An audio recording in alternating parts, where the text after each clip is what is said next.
सपकाळ असं म्हणालेले आहे शिवाजी महाराजांचा एवढा सन्मान टिपू सुलतान यांना दिला पाहिजे असं भाषण सपकाळ काँग्रेस प्रदेशाध्यक्षांनी ज्या पद्धतीनं ही भूमिका घेतली आहे त्याकडे तुम्ही कसं बघता?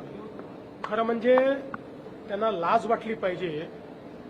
टिपू सुलतान सारख्या नराधमाची तुलना छत्रपती शिवरायांशी करण्याचं जे त्यांनी काम केलेलं आहे अतिशय निंदनीय आहे.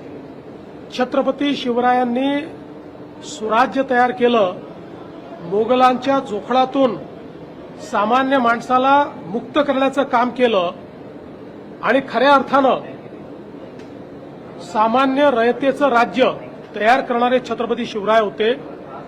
आणि त्याचवेळी हजारो लाखो हिंदूंची हत्या करणारा टिपू सुलतान याची तुलना करून दोघांनाही सारखा सन्मान द्या म्हणणं यापेक्षा जास्त लांगुल चालन, जोडे चाटणं हे या जन्मात मी बघितलेलं नाही. आम्ही हे बिलकुल सहन करणार नाही.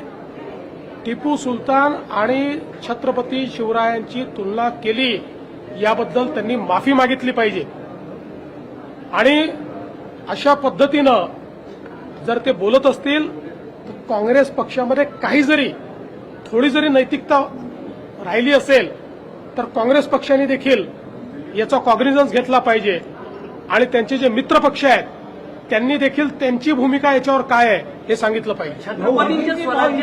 छत्रपतींच्या स्वराज्याचा कामाचा आणि टिपू सुलतानने केलेल्या जी काही हिंसा होती त्याची तुलना करतो. मला असं वाटतं की हे कोणत्या शाळेत इतिहास शिकले याचं देखील संशोधन केलं पाहिजे. आणि हा जो नवा इतिहास हे लिहितायत हा इतिहास महाराष्ट्र खपवून घेणार नाही, भारत खपवून घेणार नाही.